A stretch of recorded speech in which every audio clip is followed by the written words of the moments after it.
Have you ever sat in silence, trying to understand how she just switched off? One moment she's holding your hand, calling you her everything, and then out of nowhere, she's cold, detached, texting slower, making excuses. You gave her your all, your time, your loyalty, your emotional support. You kept showing up, you were consistent, you were kind. You were there when no one else was, and yet she left. If you've felt this, if you've laid awake wondering, what did I do wrong? This video is for you. Men everywhere are drowning in emotional confusion because no one told us the truth. Not our teachers, not our parents, not society. And by the time we figure it out, we're broken, bitter, drained, or worse, completely lost. Relationships today are not what you think they are. That love you thought was forever. That loyalty you believed would be returned. That idea of just being a good guy is enough. It's a lie. And the longer you believe it, the deeper you'll sink into resentment and regret. Before we begin unpacking these powerful truths, comment, "I choose strength," in the comments to declare that you're no longer going to walk through life blind. Number 1. Women don't love unconditionally. You thought love would be enough. You truly did. You believed that by showing up consistently, by being kind, by offering your loyalty, your time, your warmth, your resources, your heart, you were building something real, something that couldn't be shaken. And then one day, you saw her eyes change. Not suddenly, but gradually. She began to look past you when you spoke. Her touch became routine. Her tone turned polite instead of passionate. You ignored it at first, thought maybe she was tired, stressed, distracted. You waited it out. You gave her more. You tried harder. You thought if you just kept loving her the way you did at the start, she would remember. But she didn't. Because what no one told you, what society shields you from, what parents fail to mention, what friends awkwardly avoid saying outright, is that women do not love without condition. They never have. They never will. It is not cruelty. It is biology. They are wired to respond to who you are now, not who you were when you first met, not what you did in the past, not how you made them feel on vacation 6 months ago. Her love is transactional, whether you want to admit it or not. It is based on relevance, presence, perception, status, strength, and consistency of value. Not the emotions you feel when you look at her, not the tears you hold back, not the poems you write, not the promises you make when you're on your knees begging her to see you again. You could carry her world on your shoulders, and she will still walk away the moment she feels you are no longer the mountain she imagined. This isn't pessimism. This is the clarity you never got. You saw love as sanctuary. She sees love as an investment, and when the returns stop, so does the relationship. She needs to feel like she is gaining proximity to something powerful, to a man who moves through life with direction. The moment that direction fades, the attraction fades with it. She will always choose momentum over memory. Think about your own story.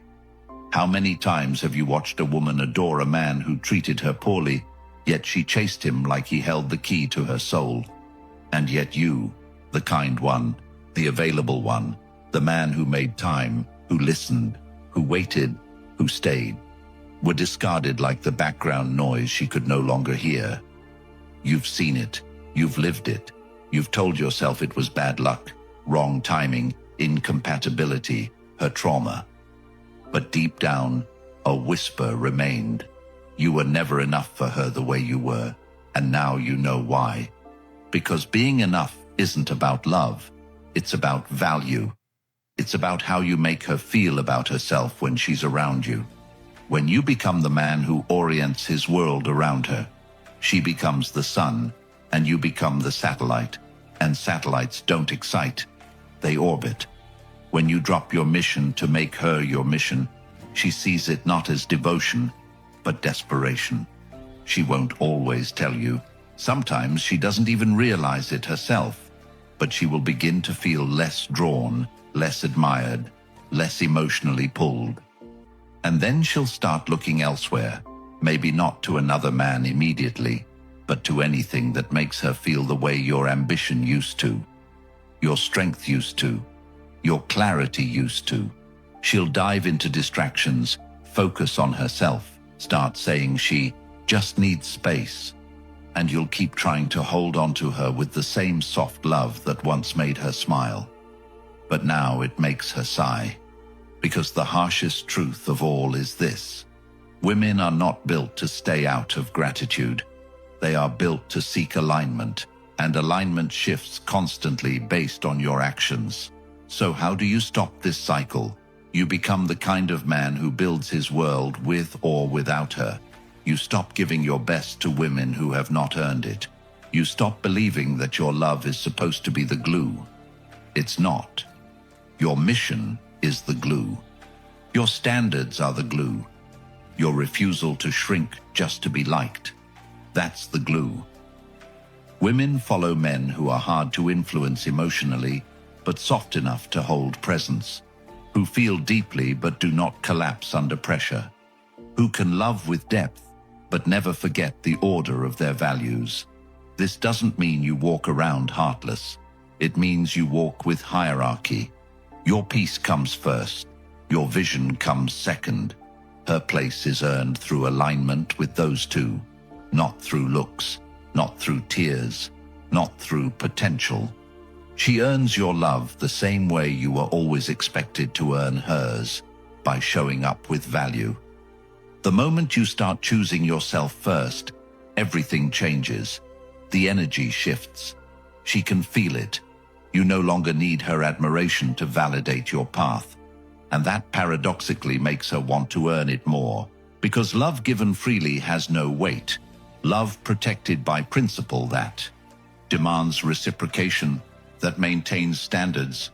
That's the love she cannot walk away from. Not because it's manipulative, but because it's rare. You were born into a world that told you to seek peace through people. But peace is internal. It's earned by the man who knows that he is not defined by who stays or who leaves, but by who he remains, regardless. When you love from abundance, you no longer fear abandonment. When you operate from clarity, rejection no longer ruins you. It reveals what is misaligned. And that's freedom. That's where you begin. Number 2, nice guys are her last choice. You grew up believing kindness was the key, that if you were gentle, respectful, understanding, always available, that one day someone would see you for the rare, good-hearted soul you are. You thought love was something earned through quiet sacrifice, that the more you gave, the more you would be chosen.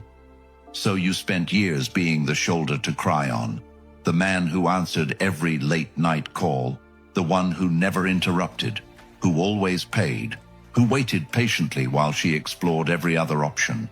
And in the back of your mind, you told yourself, one day she'll see. One day she'll realize I'm the one who never left. But she didn't. She never did.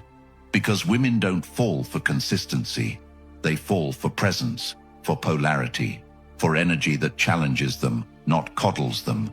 And you, in your quest to be the man she said she wanted, became invisible. You blended into the emotional background.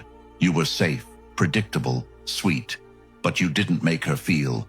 And women don't stay where they feel nothing, no matter how logical, no matter how stable, no matter how generous the man is. She craves tension, a dance of strength and depth, not a quiet contract of unspoken servitude. You became the emotional sponge she leaned on when the men she truly wanted broke her heart. And she thanked you for it. She told you you're such a great guy.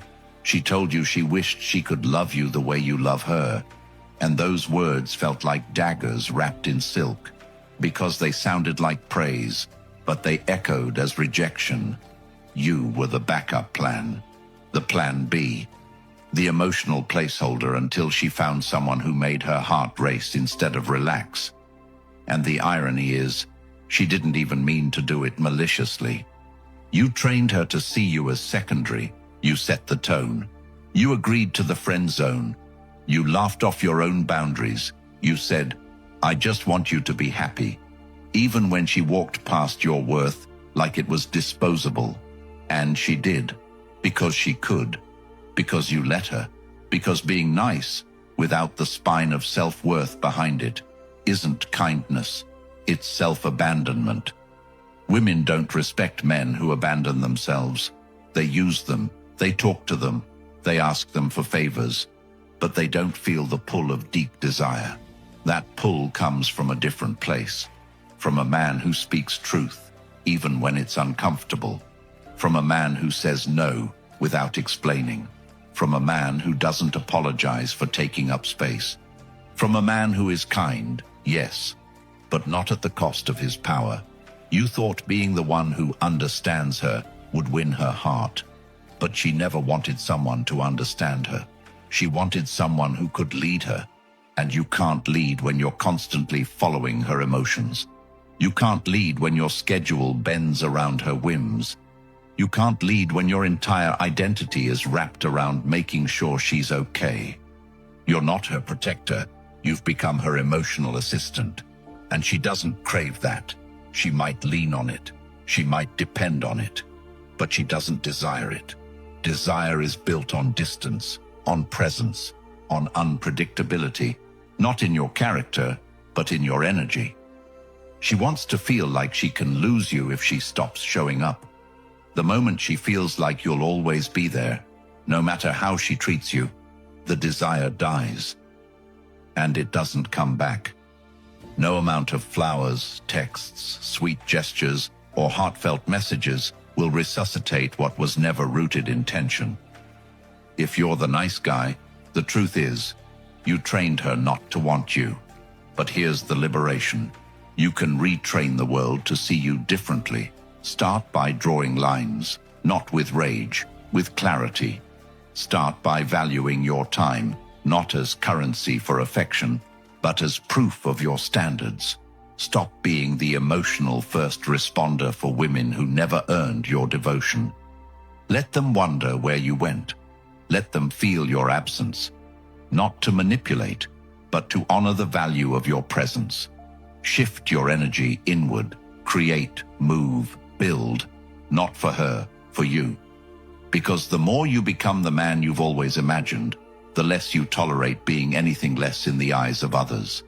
That's how attraction works. When you stop begging to be seen, you become impossible to ignore. The nice guy dies when the man inside him wakes up. When he finally decides that being wanted is not the same as being needed. That love isn't a reward for obedience, it's a reflection of alignment. You don't need to become cruel. You need to become clear. Clear on what you bring. Clear on what you require. Clear on who earns access to your energy. And when you do, something radical happens. She'll see you again. Maybe not the same one who held her purse and picked her up at 2 a.m., but the man who suddenly doesn't flinch when she threatens to leave. The man who says, "I love you, but I love myself more." And in that moment, she'll feel what you've always wanted her to feel. Not guilt, not pity, but pull. Real, visceral, emotional pull. Not because you became someone else, but because you finally became someone she respects. That's how nice guys stop finishing last. Not by changing their hearts, but by finally protecting them. That's why I created the Stoic relationship blueprint. For the man who's finally ready to stop being chosen last, to stop repeating the same patterns, and to start leading his life with clarity, strength, and peace. If you've ever asked yourself why she lost interest, why you keep ending up in the same situations, why your kindness gets overlooked while others get chased, this book was written for you. It breaks down the exact principles you were never taught, the mindset shifts that transform how women see you, and the timeless strategies that make you respected without losing your heart. It's linked right below in the description, and once you have it, it's yours forever. This isn't a book you forget to read, or a video you scroll past. It's a blueprint you return to every time you need to remember who you are. This is where your transformation begins. Number 3, she categorizes you immediately. From the very first interaction, long before you've even decided if you like her, she's already sorted you, boxed you, defined you, and in her mind, you're no longer a question, but a certainty, because she's not analyzing your soul, your dreams, or your heart. She's reading signals, clues, micro-expressions, posture, tone, eye contact, how fast you text back, whether you ask her questions or talk about yourself too much, whether you lead or follow, and based on those signals, she decides, is this man the leader, the emotional sponge, the provider, the plaything, the placeholder, or the backup? And the moment she locks you into one of those categories, it is almost impossible to break out, because from that point forward, everything you do only confirms her initial label. If she pegs you as the emotional support guy, every moment of kindness, every time you're available to listen, every moment you comfort her after she runs back from another man, reinforces her belief that you're there to serve, not to lead, not to command her admiration, but to carry her burdens, and you'll convince yourself that being useful is the same as being wanted. But deep down, there's a quiet ache when she calls you sweet, but never seductive, when she thanks you for being understanding, but doesn't light up at the thought of seeing you, because you never set the tone. You waited for hers, and she felt it, and women don't want to lead that dance. They want to feel pulled, drawn, chosen by someone whose energy demands respect, without needing to shout.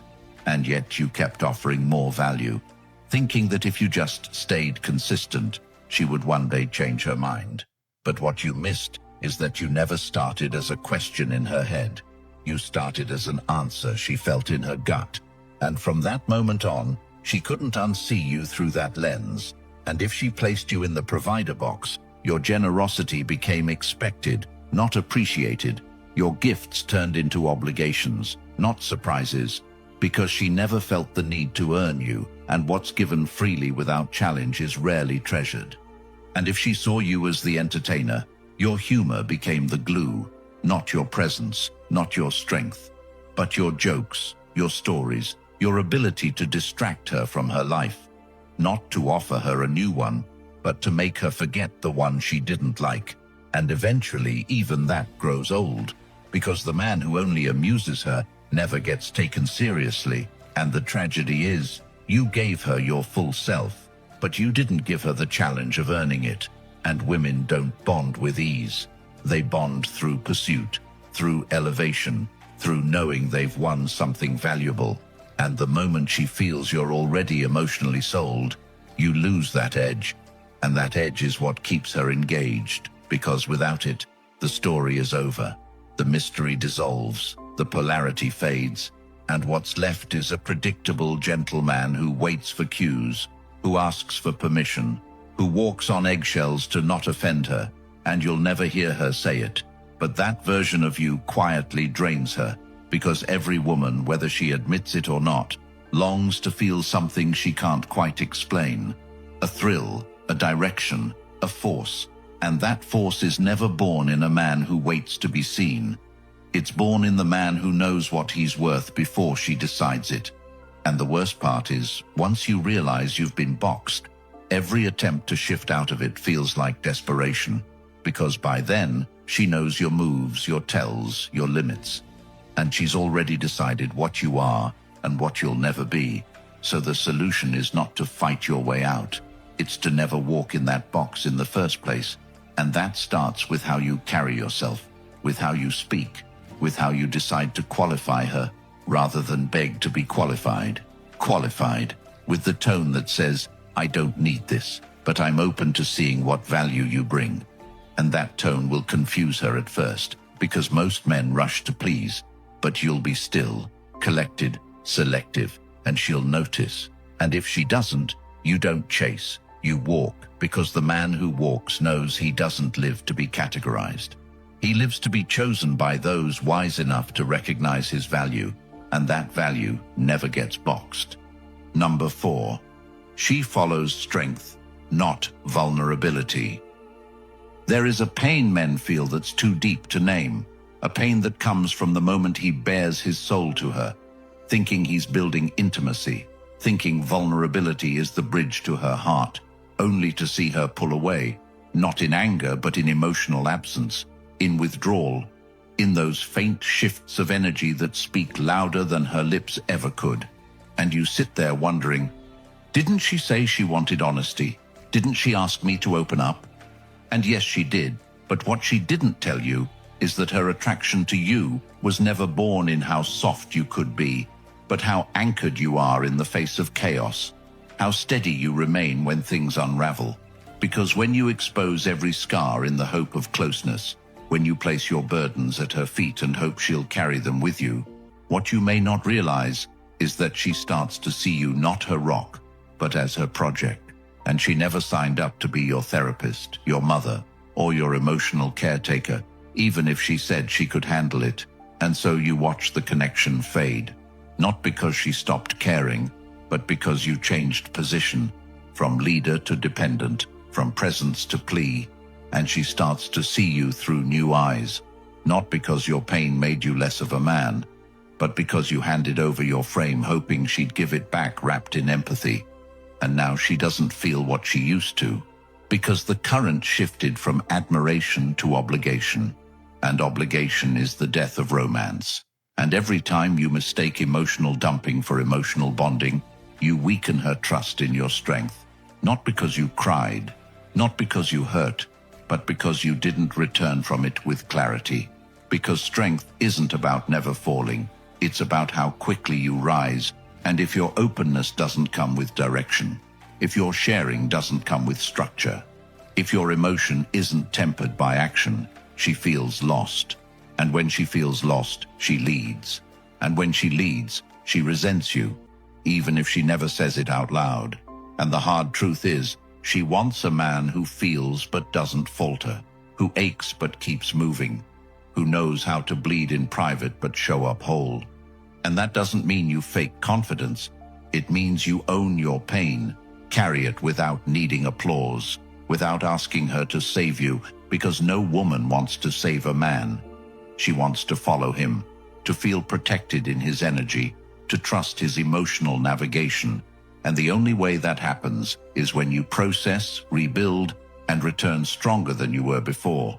And that strength doesn't mean silence, it means sovereignty. It means you speak truth when needed, but you never outsource your healing to her approval. You never beg for her understanding like it's oxygen, because the moment you make her your emotional oxygen, she starts to suffocate. And this is the part no one tells you. Women crave vulnerability with strength, not vulnerability for validation. And when you confuse the two, you lose her admiration, because the same tears that melt her heart when she'd buy a man with self-command turn her cold when she'd buy a man who needs her reassurance to function. And the way back isn't to close up again. It's to refine your outlet, to know who earns access to your depth, to reserve your rawness for those who respect the weight of your words, and to give her not your wounds, but your wisdom, not your chaos, but your clarity. And when she sees you stand tall, even after you've been broken, when she sees you rebuild without seeking her permission, she feels safe. Not because you're unshakable, but because you shake and keep standing, because you are the lighthouse. And when she senses that, she follows, not because you told her to, but because her soul instinctively aligns with your direction.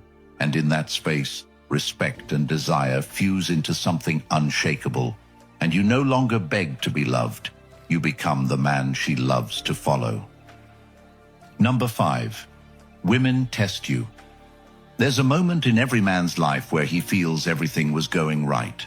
She smiled, leaned in, responded, opened up, and then out of nowhere she shifted, questioned him, poked at his decisions, made a sarcastic comment, accused him of not caring, challenged his authority, pulled back slightly just to see what he would do. And it feels unfair, confusing, emotionally jarring, especially for the man who believes relationships should be calm and rational, who wants things to make sense, who just wants peace and consistency. But what he doesn't yet know is that this is the test, not a game, not a punishment, not even conscious manipulation, but something wired into her core, a pressure she feels to challenge the emotional structure around her, not because she wants to break it, but because she wants to know it won't break on its own. And every word she says, every passive jab, every strange withdrawal, every emotional spike is a probe, a poke, an unconscious question asking you, are you who you say you are when things shift? Are you steady when I lose center? Can you hold frame when I become chaotic? And most men fail not because they're weak, but because they don't understand the nature of the test. They react, they explain, they apologize unnecessarily, they raise their voice to regain control, or they shrink to avoid confrontation. But both paths lead to the same destination: lost respect, because she's not looking for a perfect man. She's looking for one who doesn't flinch when his authority is questioned, who doesn't change his tone just because she's emotional, who doesn't beg for understanding when she becomes irrational. Because when you become emotionally reactive to her volatility, she no longer feels safe. She feels like she has to take the lead. And the moment she leads, the dynamic shifts and her attraction erodes.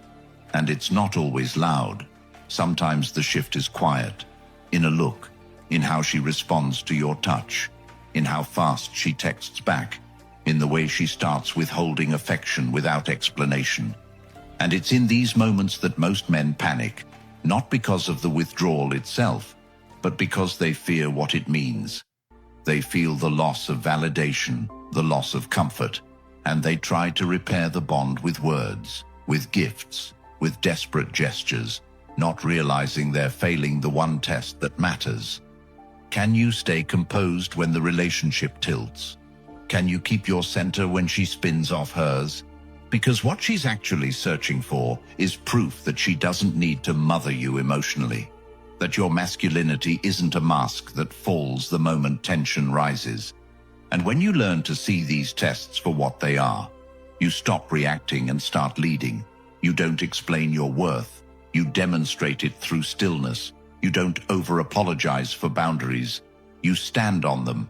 You don't ask for her to calm down. You show calm. And she feels that difference in her nervous system before her mind can explain it. And now she leans back in, not because you manipulated her, but because you reminded her, through presence, not persuasion, that she's safe in your direction. And the deeper truth is this: she'll keep testing you as long as she feels the need to confirm your strength. And the moment you consistently pass, the tests decrease, not because she's changed, but because she trusts. And the only way to earn that trust isn't through comfort, but through consistency. And if you want to build a bond that endures, stop reacting to her tests and start refining your frame.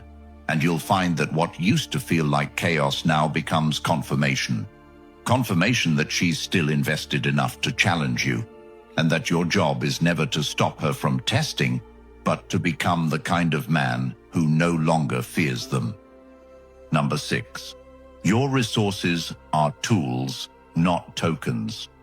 There's a harsh awakening that most men never see coming, and it starts when they realize that everything they've given, every dinner paid for, every trip booked, every favor done, every time they covered the bill without hesitation, wasn't building love.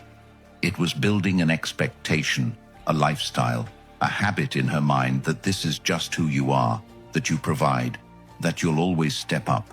And slowly, without words, she begins to see you less as a man and more as a source of stability, a source of experiences, a source of comfort. And it doesn't happen all at once, but over time, her gratitude turns into indifference, her appreciation into entitlement, and you find yourself doing more, giving more, hoping she'll smile the way she used to, but she doesn't. And it's not because she's heartless, it's because you trained her to see your giving not as value, but as currency to be expected. And now, when you pause or hesitate, she gets upset. Not because you owe her, but because that's the dynamic you established. And now you feel stuck, resentful, unappreciated. Because deep down, you know she wouldn't be this loyal if the money stopped, if the favors dried up, if the lifestyle you gave her suddenly reset. And you lie to yourself saying she loves you for you, but you feel the truth in the way she lights up more at gifts than at your presence, in the way she says thank you but avoids intimacy, in the way she talks about your success more than your soul. And this is where men collapse, not because they're broke, but because they realize their wealth never made them wanted. It made them useful, and usefulness without emotional leverage is not love. It's logistics, it's economics, it's a transaction. And the longer you stay in this cycle, the more you erode your worth in her eyes, because she doesn't fall in love with your resources. She falls in love with how those resources are tied to your identity, your vision, your values. And when you give without boundaries, you communicate that her affection is more important than your self-respect. And that imbalance slowly poisons the bond, because deep attraction isn't built on what you provide, but on who you become when you do it with purpose, and when you reclaim that purpose, when you use your resources as tools, not to win her over, but to amplify experiences that are already rooted in genuine connection. You shift the dynamic from dependency to respect. And that respect is the only real path to sustained intimacy, because once she senses you value your energy more than her approval, she starts treating your giving as a privilege, not a right. And now she leans in, not because of what you offer, but because of how rare it is to find a man who offers with intention, not desperation. Number 7. Her actions are her real words. There comes a point in every man's story where he clings to what she said more than what she did, where her sweet nothings echo louder than her cold distance, where the memory of her words, "I love you, I'll never leave, you're my everything," hold him hostage while her actions erode every piece of his soul. And he tells himself she's just busy, she's stressed, she's figuring things out. But deep down, he knows, because her body language shifted, her texts got shorter, her kisses became colder, her presence turned into obligation. And still he hopes, because to accept that she's left emotionally is to admit that everything he believed about love was built on illusion. But the truth is brutal. Words mean nothing if they're not backed by effort, and women speak with energy long before they open their mouths. And when you stop watching her lips and start watching her behavior, you'll see the truth you've been avoiding. She checks out in phases, first in curiosity, then in engagement, then in loyalty, and the final phase is contempt. And by the time you notice, she's already left you in her mind, and nothing you do, no grand gesture, no emotional confession, no act of desperation will bring her back. Because you waited too long, you ignored the signs, you let your emotions blind your perception. And now the cost isn't just her presence, it's your self-worth, because you gave more trying to repair what wasn't yours to fix. And this is the moment where most men break, not because they were wrong to love her, but because they believed love was enough to change a dynamic that had already died. But when you start honoring actions over promises, when you stop tolerating inconsistency just because you're afraid to be alone, you step into a new version of yourself, one who doesn't chase words but values patterns, who doesn't believe potential but requires demonstration. And in doing so, you raise your standard not just for women, but for yourself. Because the man who ignores reality to preserve fantasy always pays in time, in pain, and in dignity, and you've paid enough. It's time to collect what's yours, your power, your clarity, your freedom, and the first step is the hardest. Stop listening to what she says and start responding to what she shows. You've just heard the truth most men will never be brave enough to face. Truth that could have saved years of confusion, heartbreak, and quiet resentment. Now it's your turn to choose. Keep living on autopilot, hoping she'll finally see your worth, or take back control and become the man who never has to beg to be loved. The Stoic relationship blueprint is more than a book. It's your weapon, your wake-up call, your manual to stop being ignored, walked over, or used for what you give instead of who you are. It's linked in the description, and once you own it, it's yours for life. Comment, "I choose power," if this hit you deep. Like the video, subscribe, and help wake up another man before he loses more years to illusions.